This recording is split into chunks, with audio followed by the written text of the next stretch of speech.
Good morning, folks. I am doing something that I never thought I would do. Doing a live stream just not too long after I get up, in part because I committed to some folks that I would do 3 live streams by tomorrow, and I've done 2. And I also need to do some shorts that I have committed to creating. And I thought, how better to do a live stream on improvisation when I don't have a plan and I don't have really even very many coherent thoughts at this point. And that's actually probably pretty great, because what it creates is a space for that level of unknown and uncertainty and lack of a strategy, lack of a plan that this improv practice is all about. So I'm just going to play some and talk some, and maybe it can be some morning music for you. Maybe a thought or two that can help you through your day.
Usually we try to turn unknowns into knowns, and that's understandable, because that's what learning is, and that's a good thing. But a lot of times we also take that strategy of turning unknowns into knowns and think that that's the only way to navigate living.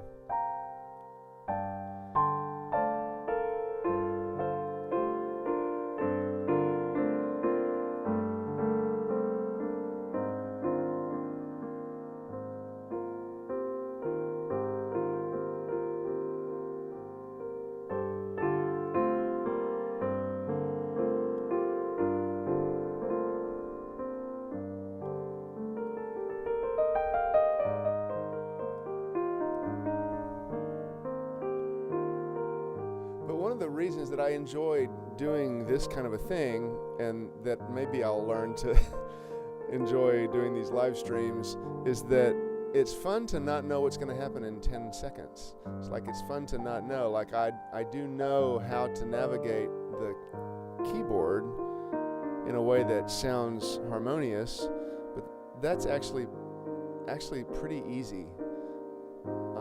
And you may say, well, yeah, right, Daniel, because you know how to do it. Things are stuff.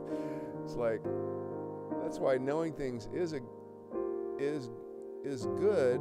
There's goodness in that, and it's also good to be able to navigate the unknown. It's good to be able to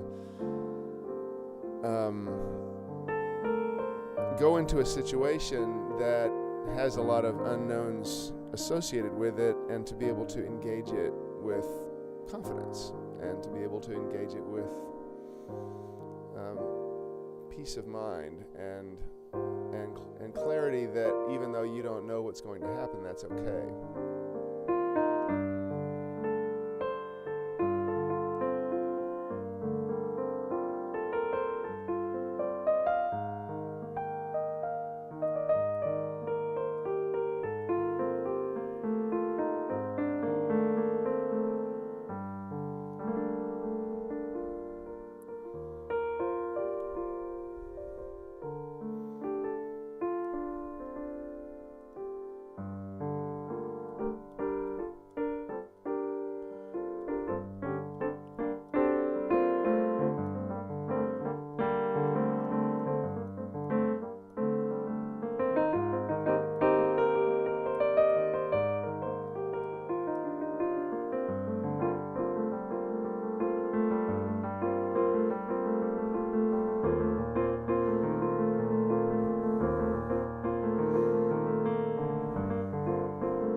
To be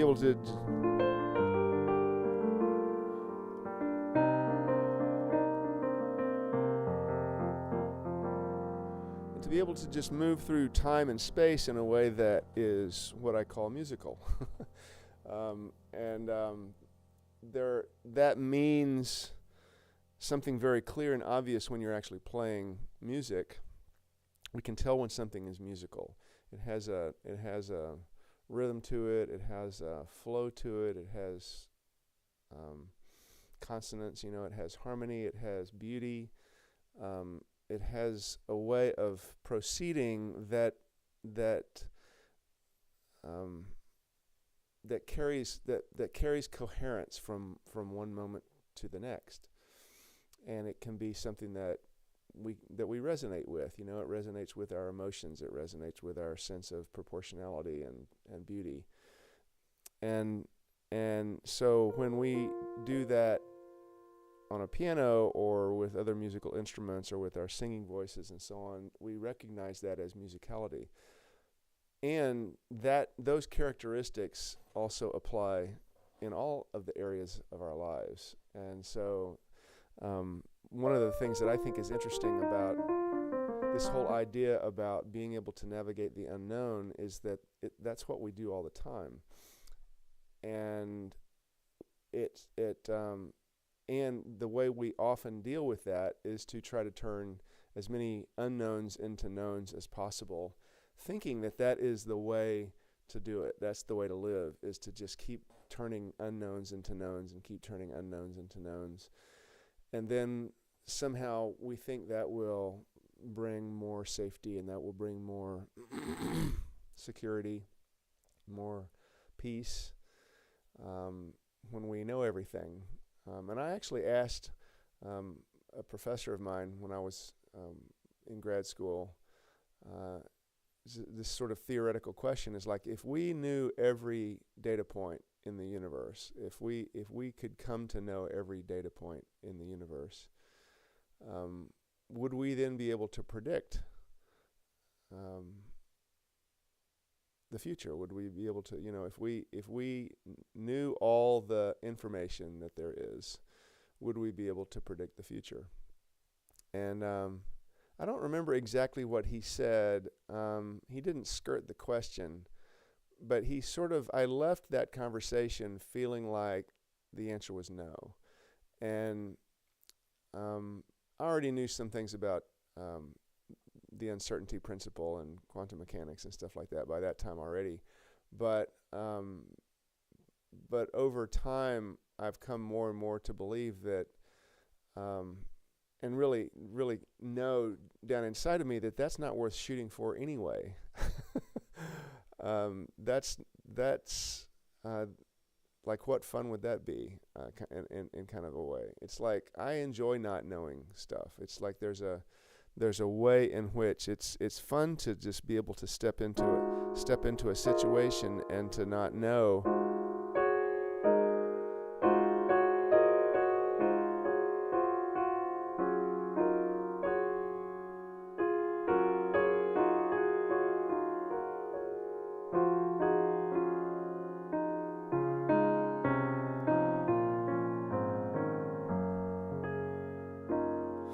It's fun to just not know what's going to happen next and find out along the way. I mean, that's what playing is going into something and checking it out and having fun with it. And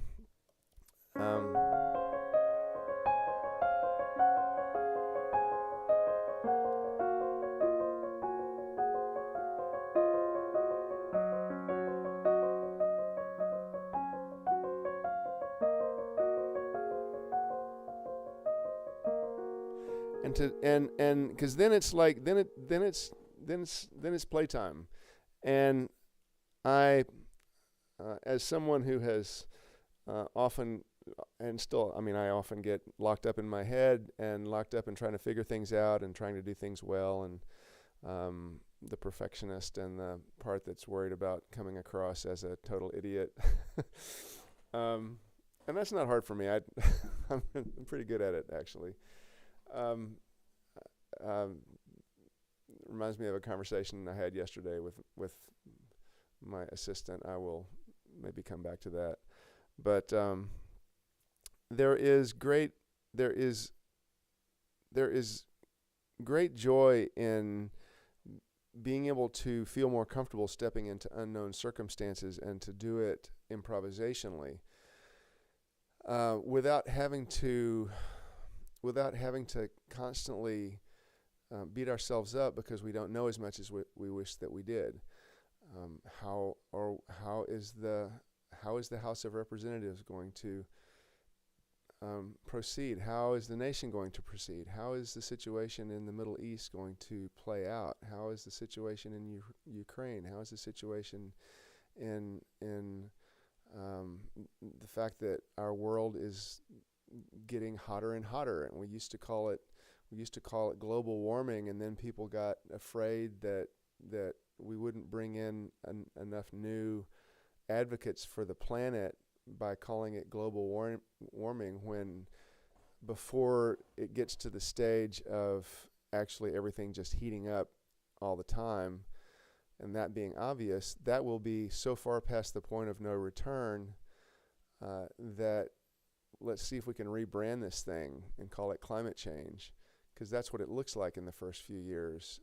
Is the ice caps melt, and then the cold from there starts moving through the oceans, and sometimes things get colder for a while because the ice caps are melting.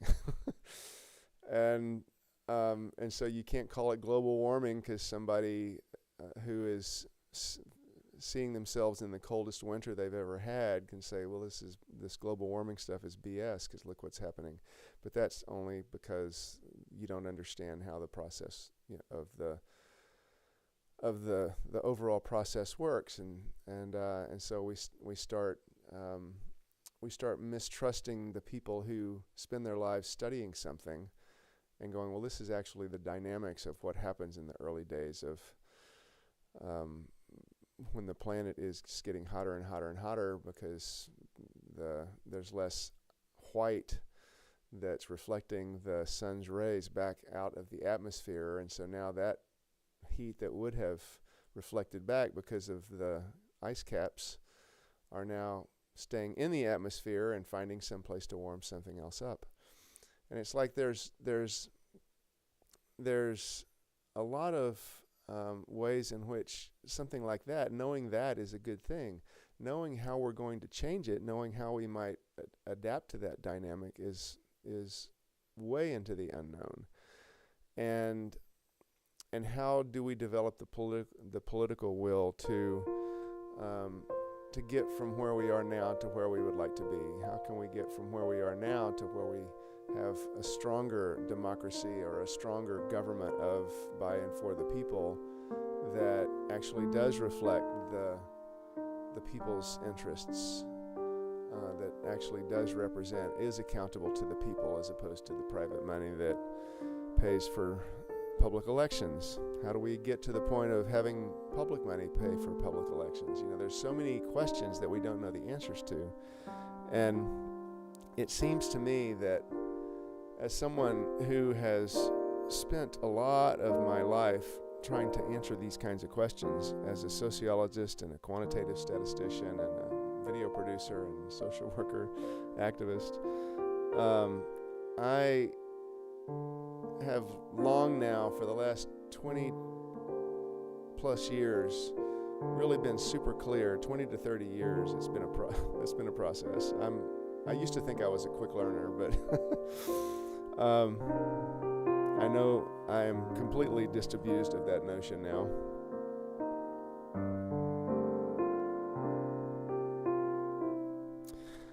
But how do we move in these better directions? It's like, it's one thing to say, well, how can I move in a better direction? And that's actually pretty dang hard too.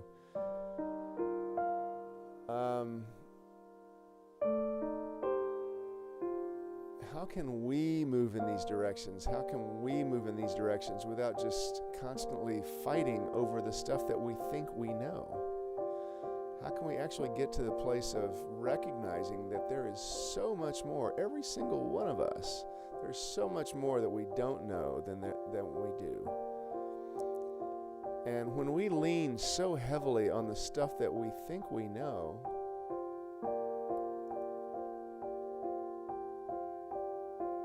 it makes it really hard to learn. It makes it really hard to listen to each other. It makes it really hard to allow for the possibility that what you know may be true in a particular context and in a particular way.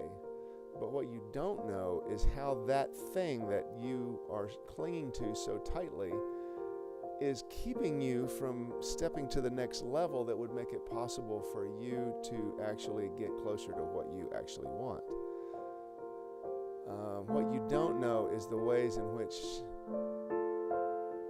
your beliefs and opinions and patterns and habits are keeping you from getting to the next place where you think you really want to go. But you're holding so tightly to the stuff that you know that you don't know how that stuff that you know is keeping you from expanding into areas that would make your life so much more enjoyable and would get you to the things that you want so much more quickly if you could allow that unknown, those uncertainties, a releasing of those old patterns.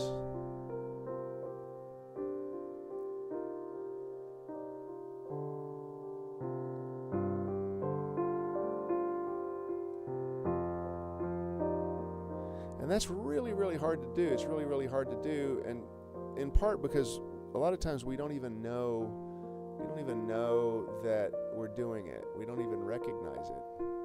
That's why they say that, awareness is the first step in an addiction. Awareness is the first step. Just awareness that you've got a problem. There's awareness that there's something wrong here, that there's something, I don't like to say wrong, there's something out of alignment. Like that word for sinning is just missing the mark. You're missing something. you're not quite getting it, you're not quite seeing it, you're not quite realizing, you're not quite aware that there's something that's out of sync.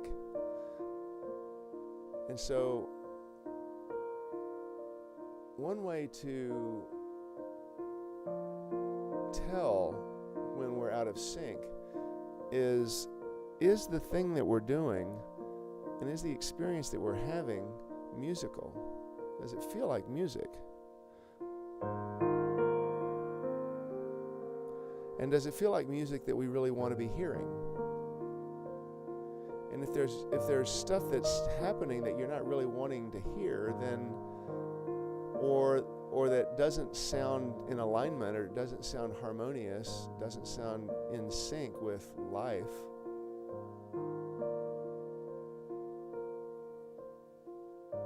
like when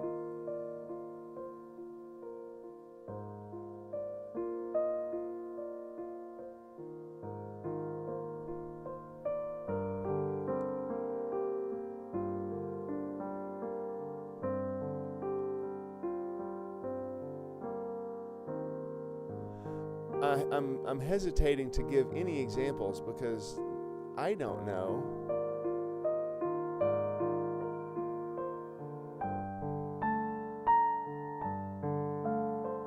I don't know enough about the music, capital T, capital M, to be able to say with any certainty that anything that anybody else does is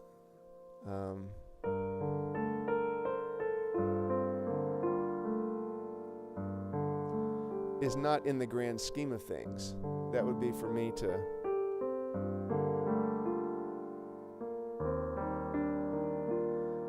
step into the role of playing God, and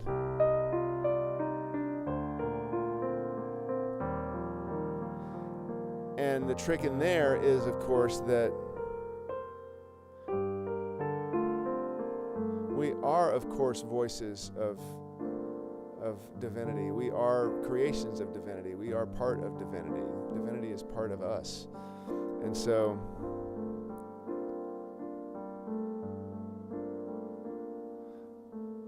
I'm feeling myself being pulled into an argument about whether it's appropriate for us to make assessments about things that we observe. And of course it's appropriate for us to make assessments. So it's impossible for our brains to do anything but. That's what our brains are designed to do, is to say, well, this thing here is pleasant, this thing there is unpleasant, this thing here I like, this thing I don't. This thing is musical, this thing isn't. You know, it's that's part of what we do. And so it's silly for me to get into a discussion about is that okay, or is that good for us to, you know.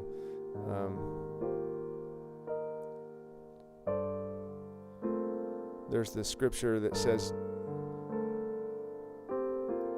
"Thou shalt not judge, lest ye be judged." And wow, do I experience that all the time.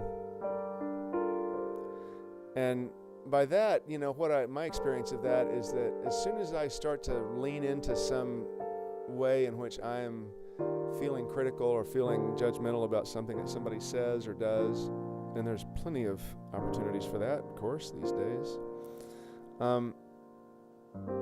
If I turn that mirror around and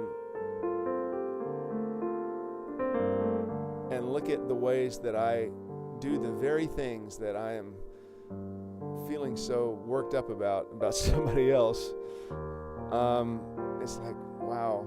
And it's the thing about that is that if I get beyond just, well, judge not lest ye be judged, Daniel, you know, if I can just get beyond that, get beyond just stop judging the other person and really listen in to what it is that I feel strongly about. It's like I really don't want to do that thing. And if I step in and really start looking at it, it's like, okay, well, what would it look like if I stopped doing that thing? And sometimes that little moment can be really, really helpful for helping me to get to a place that I really want to be, you know, to help me to be the person that I most want to be.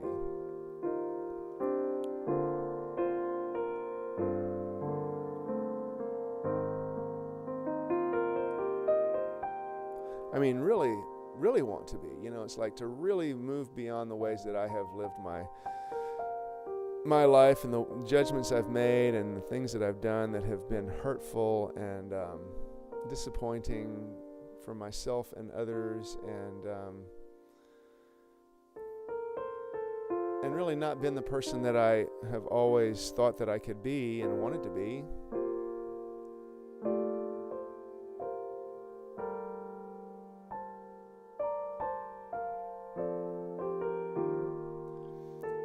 And so it really is a blessing to have been presented with that thing out there that I initially respond to by going, that's horrible, and then realize how it's a reflection of how I can actually become the person that I most want to be. And to realize that it was a gift to have that thing happen. There is someone in my life that was really, really precious to me. I hope I don't get teary about this, but it's okay if I do. But we used to. It was someone that I had it was an ex-girlfriend, and we had a really, really amazing, wonderful connection for a while. It was one of the most wonderful experiences of being in a relationship I've ever had. And we would get into some fight or argument about something, and we were pretty good about recognizing it fairly quickly and going, okay, let's work through this well, you know, let's communicate about this well. And so he would step into a process of nonviolent communication, of owning feelings, and when you said this or when you did this, I felt frightened, or I felt afraid, or I felt lonely, or I felt disturbed. Would you X, you know, make a request? And step into that process, and each of us would do this together, and then before too long, maybe even sometimes 15 or 20 minutes or half an hour, we would have calmed down, and we would have not only sort of gotten back to grace, but we got to a point of going, we would say, thank God that happened. And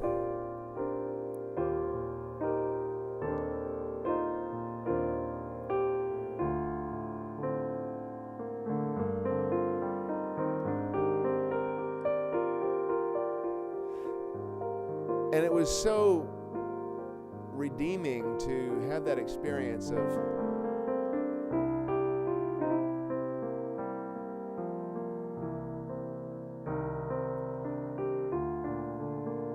really getting to that place of going, wow, I really am glad that thing happened, because now we are in a better place than we were before because of the experience of it happening and then the way that we worked through it, and now we are closer than we were before. And that was really, really fascinating, and that happened several times over the course of our relationship, and we really did love that. We loved that quality of being able to work through something difficult and get to a better place with it.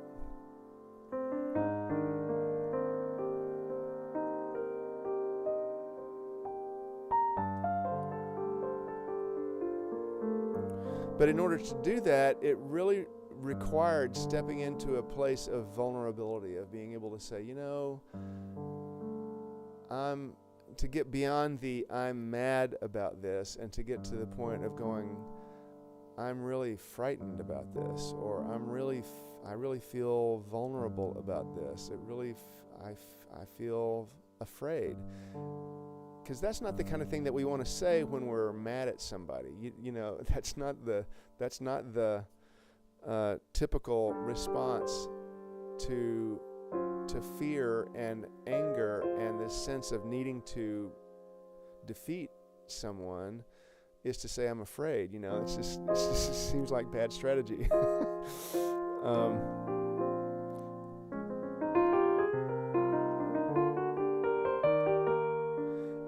And so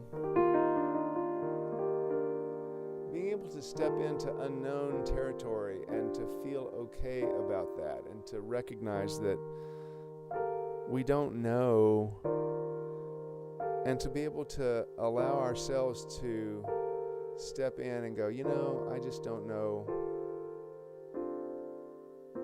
what to do next. I don't know what is the next best thing. I don't know what's the next best thing to say or the thing to do. I don't know what's the best decision to make. And to just allow for the possibility that accepting that reality that we don't, whatever it is that we don't know,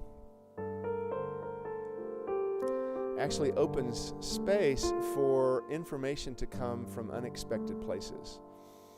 So, like if I don't know what to play next, I could just play stuff. My fingers can play stuff. I can go to the known.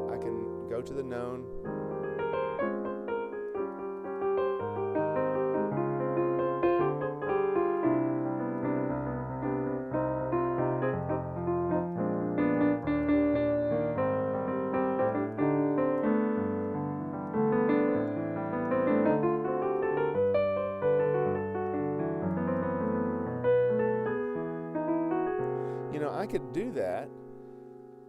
But what I find is the problem with that for me is that it just gets boring. It's like, it's cool to be able to do that, and I can enjoy that, but if I'm doing that just because I don't know what to do, then I'm blocking myself off from sources of inspiration and possibility that might really be fun, that might really, really be engaging and satisfying.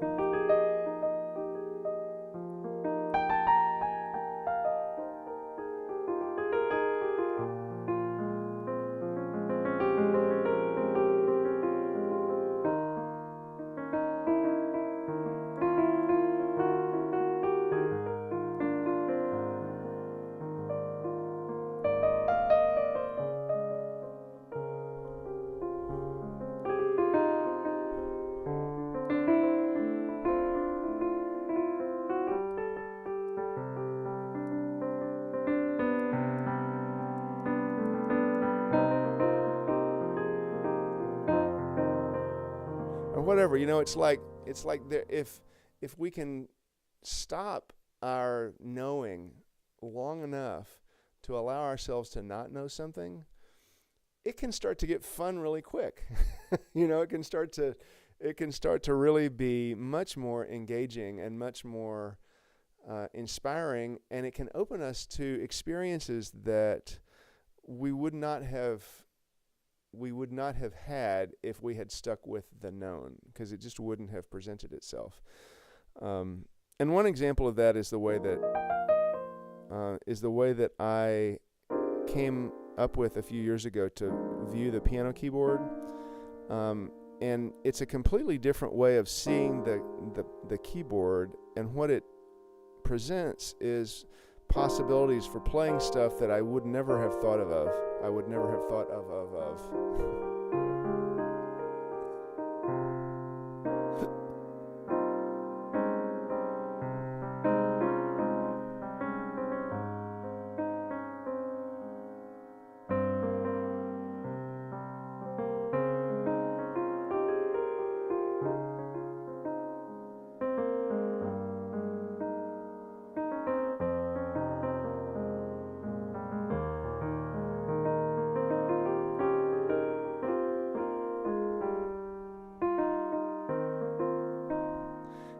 And that's fun, it's fun to be able to traverse territory that you wouldn't have done before, you wouldn't have, let's see here, you would not have tread, where you wouldn't have gone.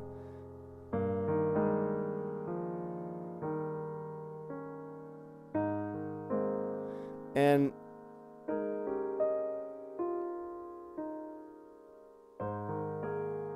so that's what this practice is a way of practicing unknownness. This really isn't about playing the piano. It's about using the piano as a way to invite us into unknown territory so that we can learn how to navigate unknown territory more confidently and more joyfully and more skillfully, and to get to a place of being able to really love being in an unknown situation and playing with it.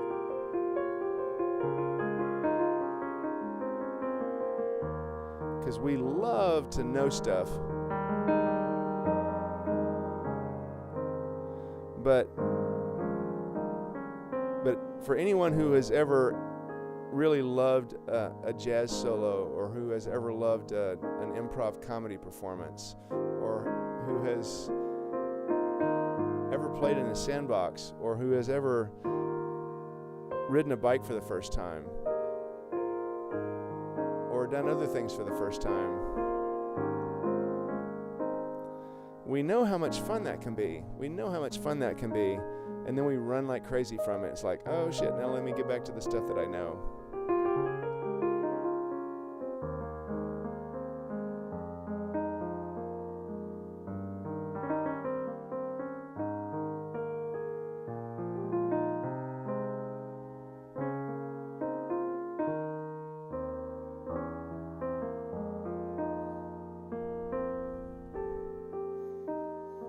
I have this phrase in my head right now, know it all. You know, that's this sort of kind of a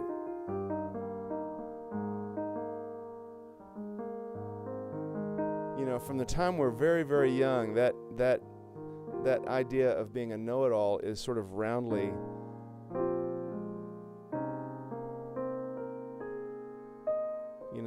people don't like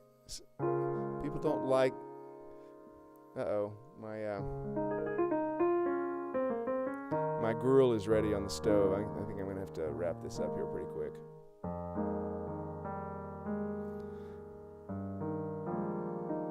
And I know that I have this really annoying tendency to come across, I think, as a know-it-all, and it comes from this place of just loving learning. I do love learning. I love finding things out. I love seeing things in new ways. So it is a good thing to learn, and it is just as valuable and just as beautiful and just as life-serving to not always have to know everything and to not always have to believe what you think.